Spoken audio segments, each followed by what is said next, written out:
પરંપરાની અંદર તો ભગવાનની આ યાત્રાની પરંપરાની અંદર તો વર્ષોથી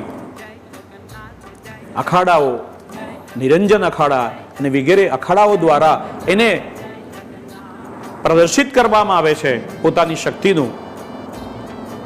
અને 5 રંગની એક ધજા જ્યારે એને લગાડવામાં આવે છે ત્યારે એ અખાડાનું પ્રતીક સ્વરૂપે એને એ ધજાને ફરકાવવામાં આવે છે.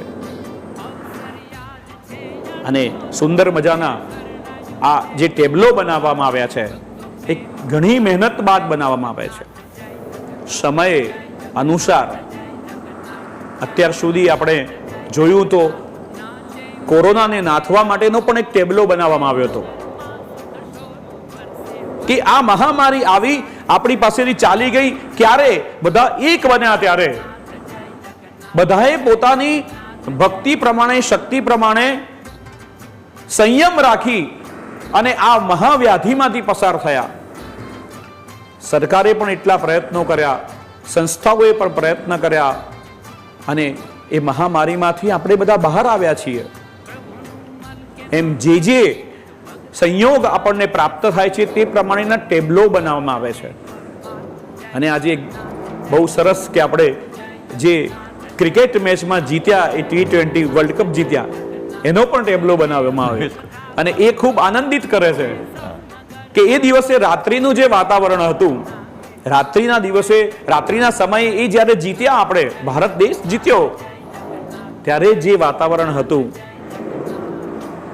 એ જ અહીંયા આ ટેબલો જોતા એ નજર તરફ તરવા લાગે છે.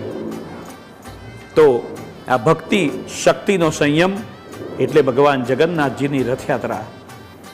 અને ભક્તિ શક્તિ સાથે જગતનો નાથ, જગતનો તાત આજે લોકોને દર્શન કરવા, ભક્તોને દર્શન કરવા માટે નીકળી પડ્યો છે. ત્યારે મને એક વાત યાદ આવે છે. બિલકુલ, શ્રીમદ ભાગવતની કથાની અંદર રહેલી એક વાત મને યાદ આવી. ભગવાન દ્વારિકામાં રહેવા આવી ગયા, દ્વારિકા બની ગઈ, રહેવા આવી ગયા. એમને વિચાર આવ્યો કે લાવ મારા ગોકુલમાં રહેલા મારા મિત્રોને બધાને બોલાવું. પહેલા તો એમને વિચાર આવ્યો કે વસુદેવ અને મારી માતાને હું બોલાવું. એટલે કુંભ સ્નાન કરવા માટે એમને નિમંત્રિત કરી અને એમને બોલાવ્યા અને ભગવાન ત્યાં પહોંચ્યા. પણ ભગવાન એ હાથી પર બિરાજમાન, રાજાના મુગુટની અંદર, અને અતિ શોભાયમાન લાગતા હતા. બિલકુલ, ખૂબ જ નીચે ગોકુળના બાળકો જે હતા, એમના મિત્રો જૂના, એ બધા એમને જોયા. ઓહો, આપણો કાનો કેટલો સુંદર લાગે છે, રાજા બની ગયો છે.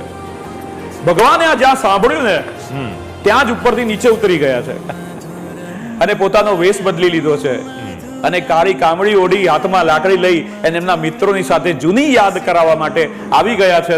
અને માટે કોઈએ કીર્તનમાં લખ્યું કે કાલી કમલી વાલા મેરા યાર હૈ. તો એ મિત્રતાનું જે ઉદાહરણ બતાવ્યું કે લોકોને દર્શન દેવા ભગવાન પોતે નીચે ઉતરી ગયા છે. એવા પરમ દયાળુ ભગવાન છે. અત્યારે આ ભક્તો જે લાખોની સંખ્યામાં ભક્તો છે, એ લાખો સ્વરૂપ ભગવાન લઈને આવી ગયા છે. તસવીર સ્વાભાવિક આપણને સૌ કોઈને અત્યારે ઉત્સાહ આપે છે. શાસ્ત્રીજી, આપ અમારી સાથે જોડાયા અને આજના દિવસે સૌ કોઈને આ રથયાત્રાના સમયે બહુ મહત્વપૂર્ણ વાતો જે કરી તે માટે આપનો ખૂબ ખૂબ આભાર. જય જગન્નાથ. જય જગન્નાથ. જય જગન્નાથ. અને આશરે સીધા આવો દર્શક મિત્રો, નજર કરી